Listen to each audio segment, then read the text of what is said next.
전엔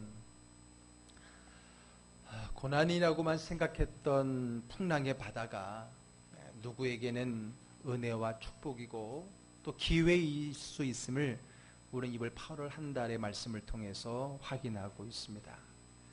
그리고 우리 주님은 어떻게 이 풍랑의 바다를 우리에게 은혜로 바꾸어 주시는지, 또 우리는 어떻게 해야 그 풍랑 속에서 하나님의 은혜를 경험할 수 있는지를 성경은 우리에게 가르쳐 주고 있습니다. 지난주에는 우리 요나에게 부닥친 풍랑에서 아무 생각하지 않고, 다시 말해 자신의 모든 판단과 계산을 저버리고 오직 주님만 의지하며 주님께 나를 맡기는 마음으로 일단 뛰어내려라 라는 말씀을 함께 나눴습니다. 답을 정해놓고 그곳으로 하나님을 몰아가는 것이 신앙이 아니라 모든 것을 주님께 맡기고 그저 주님만 바라보고 생각하는 것, 그것이 우리가 풍랑의 바다에서 하나님의 은혜를 경험하는 삶의 첫 번째 원칙이라고 했습니다. 그래야 할 때 우리 주님은 우리가 생각하지 못한 더 좋은 것을, 더 기적 가운데 우리에게 인도해 주신다고 그랬습니다. 자, 이제 오늘도 또 다른 풍랑의 바다로 가보려고 합니다. 그런데 여기는 어느 한 곳에 국한되어진 일시적인 풍랑이 아니라 아예 물로 온 땅을 덮고 모든 생명들이 최후를 맞이하게 되는 고난 정도가 아니라 멸망이요 심판의 자리입니다. 하나님께서 이 세상의 창조 이후에 인간은 하나님 앞에 불순종하게 되어지죠. 그 결과 온 땅이 죄악이 난무하게 됩니다. 그때 하나님께서는요, 자기가 이 땅에 사람 만든 것을 한탄 후회하시면서요, 이 땅에 있는 사람과 모든 생물들을 다 쓸어서 멸하시기로 결정하시게 됩니다.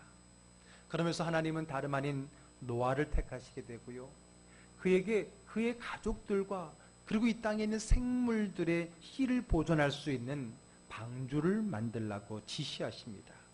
왜요? 심판하실 거면 뭐 방주가 필요 있습니까? 다 심판하시면 되는데 왜 노아를 택하고 방주를 택할까요? 그거는 구원을 필요로 하기 때문이죠. 그런 면에서 본다면 이 노아의 홍수는 심판과 더불어 구원이라고 하는 양면성을 다 가지고 있는 겁니다. 노아는 하나님 말씀대로 순종해서 큰 배, 방주를 짓습니다. 그런데 바닷가, 물가가 아니라 산 위에다가 짓습니다. 그리고 지은 배를 굳이 바닷가로 끌고 갈 필요가 없습니다. 왜냐하면 그 배가 있는 그 산까지 물이 차오를 것이기 때문입니다. 자, 창세기 7장 오늘 읽었던 본문의 17절 말씀을 같이 읽어볼까요? 홍수가 땅에 40일 동안 계속된지라 물이 많아져 방주가 땅에서 떠올랐고 그랬습니다. 굳이 배를 바다로 가져갈 필요가 없이 그 배가 있는 산까지 물이 차올라서 방주가 뜨게 되었다 그랬습니다. 뿐만 아닙니다. 19절 말씀도 볼까요? 물이 땅에 더욱 넘침에 천하의 높은 산이 다 잠겼더니 그랬습니다. 온 땅이 물로 잠기는 심판의 자리에 놓이게 됩니다. 그런데 여러분 가만히 생각해 보십시오. 도대체 얼마의 비가 와야 온 땅이 물에 잠기게 될까요? 성경에는 40주야, 40일이라는 얘기죠. 낮밤이니까 40일간 비가 내렸다는데 정말 40일간 비가 쉬지 않고 오면 이 세상이 물에 잠길 수 있을까요? 분명한 것은 아무리 40일이 아니라 100일이 오더라도 우리 집 혹은 우리 동네는 잠길 수 있어도 온 세상은 잠길 수 없다는 겁니다.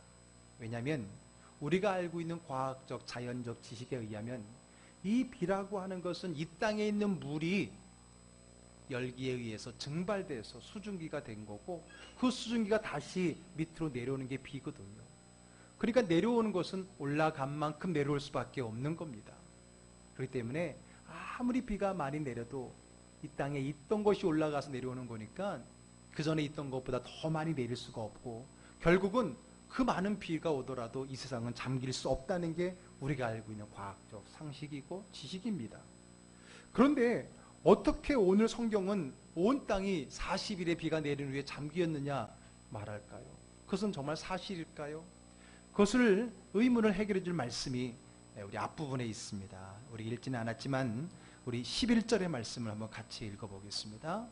노아가 600세 되던 해 둘째 달 곧 그 달 11의 날이라 그날에 큰 기쁨의 샘들이 터지며 하늘의 창문들이 열려, 이렇게 표현하고 있습니다. 예, 그렇습니다. 온 지구가 잠기게 된 것은 40일간 비가 내려서, 우리가 알고 있는 그 수증기에 의한 비가 내려서가 아니라 성경의 표현에 의하면 큰 기쁨의 샘물이 터지고 하늘의 창들이 열렸기 때문이라는 겁니다. 그러면 이게 뭘까요? 1절에도 한번 제가 이것을 가르쳐 드린 적이 있었지만 다시 한번 확인해 볼게요. 이 기쁨의 샘과 하늘의 창이 무엇인가? 이것은 비가 많이 온 것을 하나의 은유적으로 비유로 표현한 것이라 생각하는데 그렇지 않습니다. 이것은 비유가 아니라 실제적인 표현입니다. 이것을 이해하려면 하나님의 창조의 세계, 창조의 모습으로 가보아야 합니다. 자, 창세기 1장 7절로 한번 가보겠습니다. 우리 자막에 뜨는 대로 한번 같이 읽어볼까요? 하나님이 궁창을 만드사 궁창 아래의 물과 궁창 위의 물로 나뉘게 하시니 그대로 되니라 그랬습니다. 처음에 창조의 세계 이전에 깜깜한 흑암이 있었고, 그리고요 하나님의 신이 수면에 운행한다 그랬어요. 다시 말해서 굳이 표현한다면 깜깜한 곳에 온 물로 공간이 채워져 있었다는 겁니다. 물론 질문하겠죠. 그 물은 누가 만들었습니까? 하나님이 만드신 거죠. 그런데 깜깜하고 흑암이 깊음 있고 혼돈과 공허한 그곳에 하나님이 빛을 만드시고 난 후에 둘째 날에 궁창을 만들었다 그랬습니다. 궁창이 뭐냐면 공간입니다. 그 물로 채워진 그곳에 하나님이 공간을 만드신 거예요. 마치 우리가 물속에서 공기방울을 하나 딱 만들듯이 그 안에 있는 물이 채워지지 않은 공간을 만든 거죠. 그게 궁창이라고 하는 겁니다. 그 공간을 크게 만들다 보니까 그 안에 있는 물이 위와 아래로 나눠지게 되는 거죠. 그래서 성경은 궁창 위의 물과 궁창 아래 물이라고 표현을 하고 있습니다. 그리고 셋째 날에 가게 되면요 19절로 가보겠습니다. 하나님이 이르시되 천하의 물이 한 곳으로 모이고 묻히 드러나라 하시니 그대로 되니라 하랬습니다. 즉 아래 궁창에 있는 아랫물을 한 곳으로 모여라. 천하니까 궁창 아래에 있는 이 궁창을 하늘이라고 칭한다 그랬으니까 천하라는 것은 궁창 아래에 있는 아랫물을 한쪽으로 모여라 그랬더니 육지 땅이 드러나게 되었다라는 겁니다. 이것이 하나님이 창조의 세계의 둘째 날과 셋째 날에 하나님의 질서 가운데 나누어 놓으신 겁니다. 그러니까 우리 공간을 통해서 위의 물과 또 아래 깊음의 샘이 따로따로 나눠져 있었다라고 하는 것이죠. 그런데 오늘 바로 홍수에 대한 본문에 보게 되면 하늘의 창이 열리고 깊음의 샘물이 터져 올라왔다라는 것은 하나님께서 둘째 날, 셋째 날 나누어 놓으신 하나님의 창조의 질서 가운데 나누어 주신 그 윗궁창의 물이 쏟아져 들어온 것이고, 한쪽으로 모았던 아랫궁창의 물이 깊음의 샘이 터져서 다시 원래의 모습으로 돌아오고 있었다라는 그 이야기인 겁니다. 만약에 이 물들이 막힘없이 계속해서 쏟아져 들어오고 샘들이 쏟아져 올라오고 난다면 어떻게 되겠습니까? 하나님이 둘째 날에 만드신 이 궁창은 다시 물로 채워지게 될 것이고 다시 창조 이전의 깊음의 어둠의 세계로 돌아가는 거겠지요. 그러나 다행히도 하나님은 어느 정도만 창을 열고 깊음을 텄다가 어느 정도겠습니까? 이 땅이 다 잠길 정도로, 오늘 성경에 보니까 마지막 높은 그 산보다 한 15규빗 정도 물이 더 찰 정도까지만 딱 수위를 조정하시고 난 후에 창을 닫게 됩니다. 자, 8장 2절의 표현을 볼까요? 깊음의 샘과 하늘의 창문이 닫히고 하늘에서 비가 그치매. 예, 결국은 이 땅에 있는 수증기에 의한 구름에 의한 비로소 이 땅이 잠긴 것이 아니라 하나님이 창조의 질서 가운데 나누어 놓은 윗궁창의 물, 아랫궁창의 물이 그 질서가 깨어짐으로써 이 땅에 채워지게 됐다는 거예요. 어느 정도까지? 이 땅이 잠길 만큼만이라는 거죠. 자, 그러고 나니까 그때의 물의 잠김을 충분히 우리가 이해할 수 있을 것 같아요. 자, 그건 넘어가고, 자, 어쨌든 하나님은 이 땅의 모든 흙땅이 산까지 다 잠길 만큼만 물을 채우게 됩니다. 이로 인해서 온 땅이 잠기게 되었는데 유일하게 잠기지 않고 그 위에 떠오른 것 한 가지가 있죠. 그게 바로 뭡니까? 바로 노아가 만든, 노아의 가족과 모든 짐승의 암수가 들어가 있는 그 방주가 그곳에 떠 있게 됩니다. 방주 안에 들어가지 못한 모든 사람과 생물들은 그 물속에서 멸망을 경험해야만 했다는 겁니다. 그러나 앞에서도 말씀드렸듯이 이것은 심판이자 구원의 도구라고 하는 겁니다. 세상을 심판하는 것 같지만 그 심판 속에서 새로운 하나님의 구원이 들어가 있다는 거죠. 그렇다면 여기서 그 구원의 도구는 뭐입니까? 방주입니다. 방주. 자, 우리 방주라고 말했을 때는요, 한자를 보게 되면 이 넷이라는 뜻을 가지고 있는 사방할 때 방자에 배주자로 써 있습니다.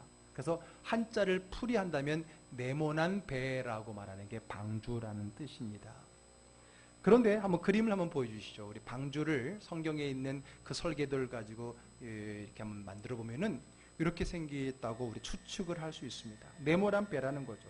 근데 히브리의 원어로는요, 테바라고 말하는데 이것은 한마디로서 괴짝, 상자 그런 뜻입니다. 사실 거기에는 원어의 의미에서는 영어로는 아크라고 얘기하는데 거기에는 배란 뜻이 없습니다.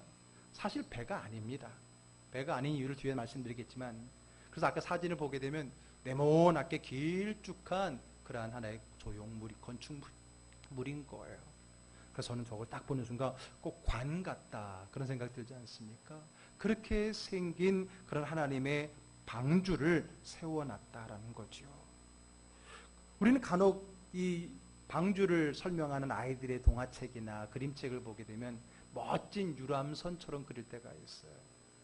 그래서 배 모양처럼 유선형으로 묘사하기도 하는데 실제는 아니라는 거죠. 네모난 상자의 모습, 투박한 상자의 모습이라는 겁니다. 그러면 왜 배를 저렇게 만들었을까? 왜 그들이 거할, 더군다나 물에 떠 있어야 될 그 배를 저렇게 만들었을까?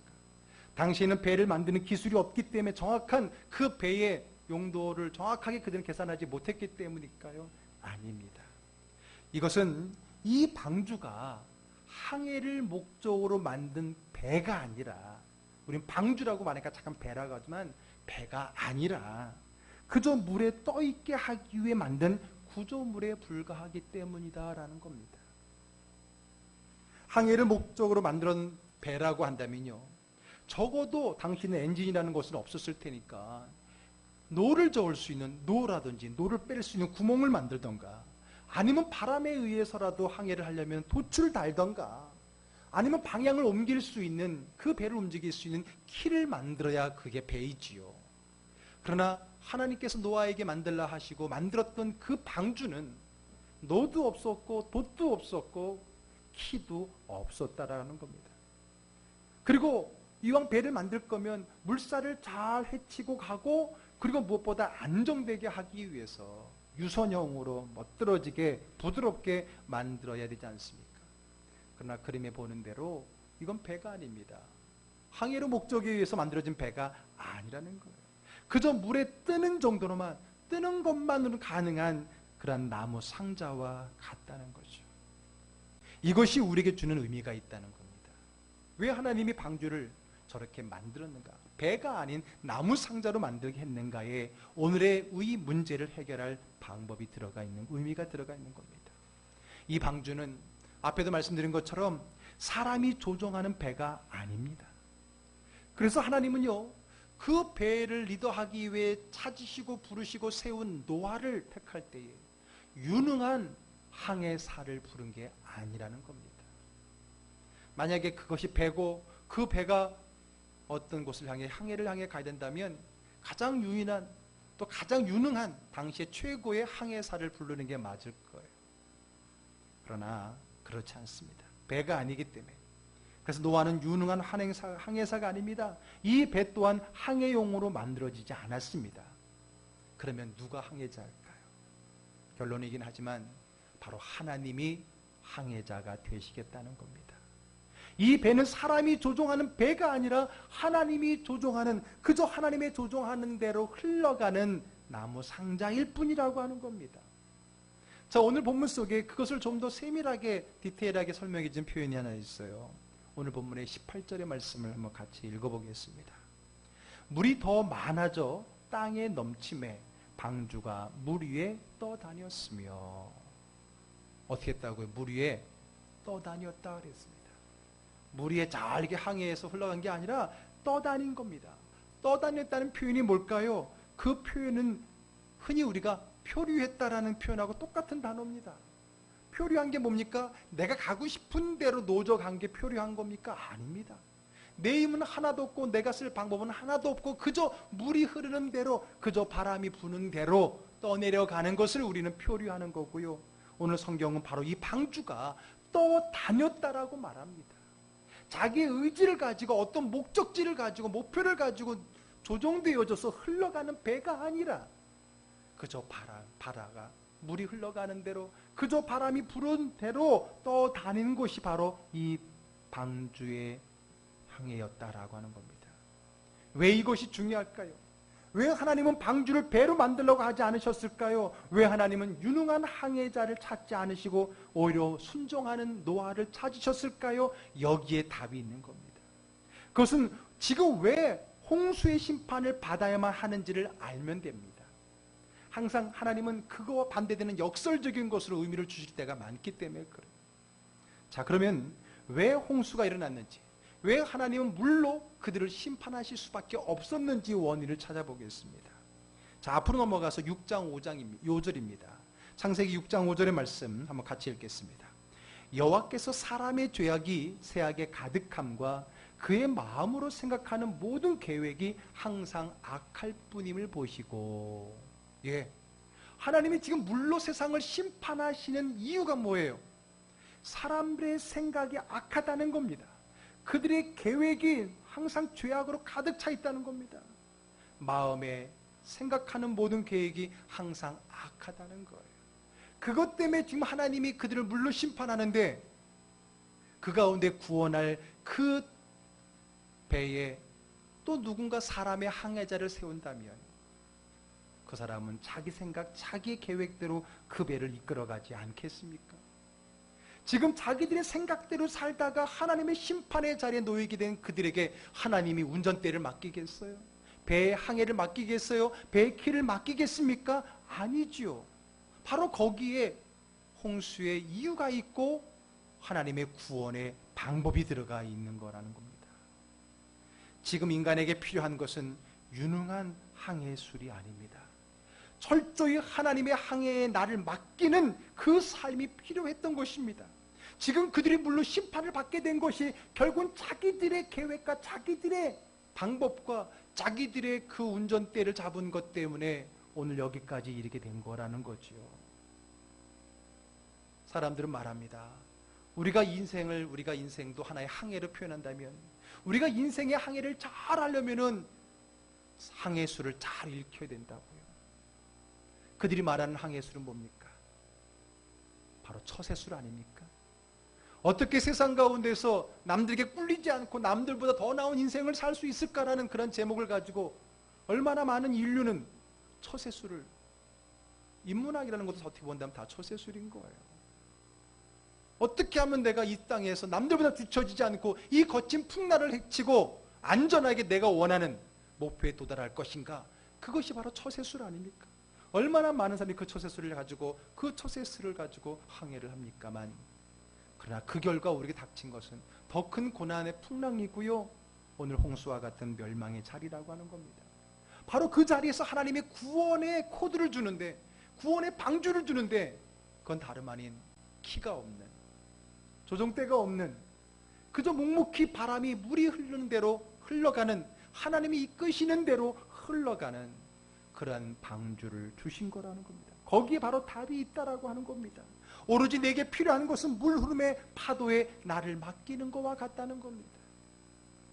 그래서 오늘 풍랑의 바다에서 그 풍랑을 은혜의 파도로 타는 두 번째 법칙은, 오늘 말씀의 제목은 파도에 나를 맡기는 겁니다. 내가 그것을 이겨내려고, 그것을 내가 돌파해 보려고 세상적인 처세술을 동원해서 그것을 이겨내는 게 아니라 오히려 지금이야말로 내 모든 키를 주님께 내어드리고 나는 그저 하나님이 이끄시는 대로 파도에 내 몸을 맡기고 내 삶을 맡기면서 그저 주님이 이끄신 대로 따라가겠다는 믿음의 결단이 필요한 것입니다. 그래서 하나님은 유능한 항해자를 뽑으신 것이 아니라 누구보다도 하나님께 맡기는 것을 잘하는, 누구보다도 하나님 말씀에 순종을 잘하는 노아를 그 배에 넣으신 것입니다. 거기에 바로 오늘의 문제를 해결할 열쇠가 들어가 있는 겁니다.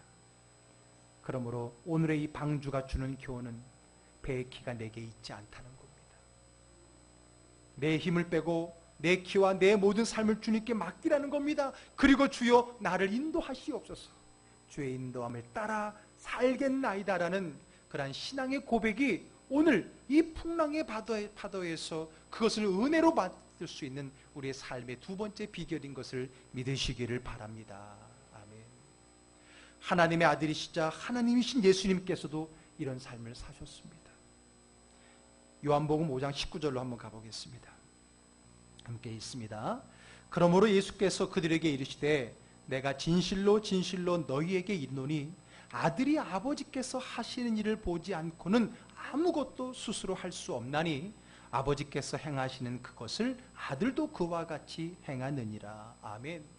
하나님의 아들이시자 하나님이신 그 예수님조차도요, 이 땅에 오셔서 사실 때에 자기 멋대로 자기 생각대로 자기 키를 가지고 살지 않으셨다고 말씀하십니다.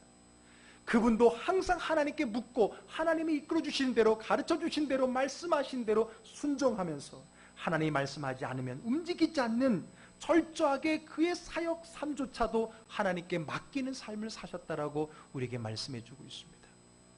예수님은 바로 우리의 믿음의 대상이자 우리의 믿음의 모델 아닙니까? 하물며 우리는 어떻습니까? 오늘 우리도 그와 같은 믿음의 삶을 살아야 될 줄로 분명히 믿습니다. 예수님은 십자가를 앞에 두시고도요 기도했습니다. 내 뜻대로 하지 마시고 아버지의 뜻대로 해달라고. 그 키를 주님께 맡겼습니다. 마지막 십자가에 임종을 할 때도 주여 내 영혼을 아버지 손에 맡기나이다 라고 하면서 그의 모든 삶과 사역과 아니 죽음 후에 모든 것까지도 하나님 앞에 온전히 일임하여서 내가 아닌 하나님이 내 삶의 키를 잡은 유일한 항해사임을 인정하는 신앙의 삶을 사셨던 것을 우리는 분명히 믿습니다. 그리고 그분의 그 십자가의 죽음의 그의 삶의 모범은 바로 오늘 우리가 그를 믿는 자의 삶이 또한 그와 같아야 된다라고 하는 우리에게 주신 믿음의 가르침이기도 한 것입니다. 재미있는 것은 오늘 성경에 이 방주라고, 우리는 주자 쓰니까 배라고 썼지만 원래 원어는 배라는 단어가 없다 그랬지요. 그저 상자, 궤라는 뜻의 단어인데 그 단어가 똑같은 단어가 쓰인 곳이 몇 군데 있습니다. 먼저는 다름 아니라 출애굽기 2장에 등장을 하게 됩니다. 자, 출애굽기 2장 3절의 말씀을 한번 같이 읽어보겠습니다. 더 숨길 수 없게 되매 그를 위하여 갈대 상자를 가져다가 역청과 나무 진을 칠하고 아기를 거기 담아 나일 강가 갈대 사이에 두고. 누구 이야기죠? 모세 이야기입니다. 이스라엘 민족이 히브리인들이 이집트의 노예로 전락해버렸습니다. 그들의 수가 많아지고 강해지니까 그들을 두려워한 이집트 왕이 너희들 히브리인들이 아이를 낳으면 딸이면 살려주고 아들이면 죽여라. 그러나 그 말 듣고 죽일 수 있는 부모가 어디 있겠습니까? 어떻게든지 숨겨 살려보기로 하지만 뜻대로 되지 않습니다.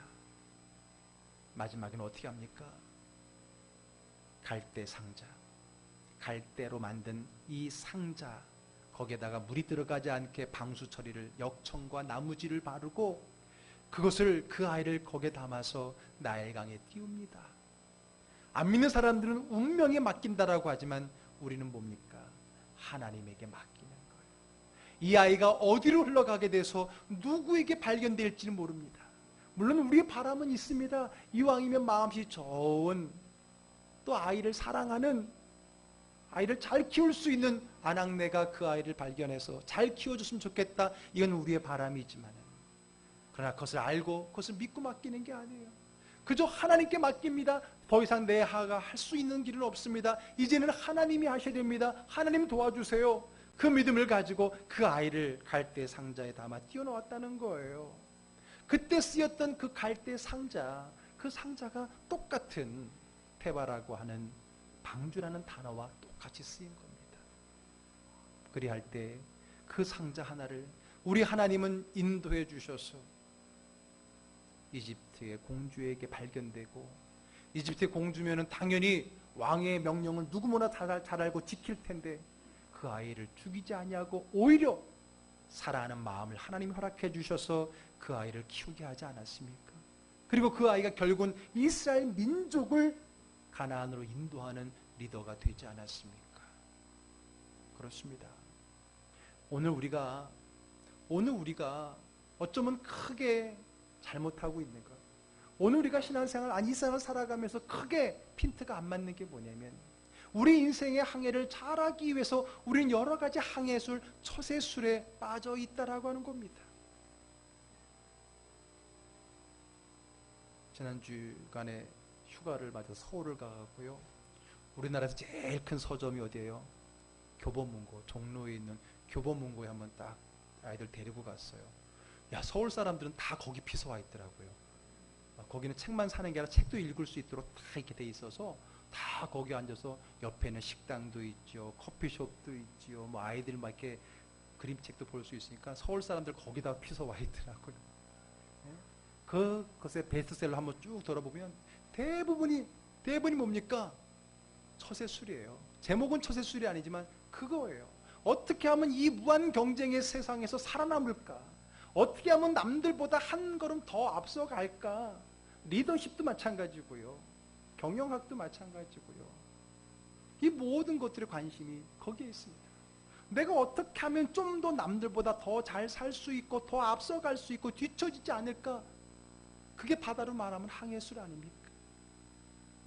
모든 사람들은 내가 힘들고 어렵고 안 되면 안 될수록 기존의 처세술을 버리고 더 나은 처세술을 찾아서, 항해술을 찾아서 그의 마음을 찾아가고 있는 것을 보게 됩니다.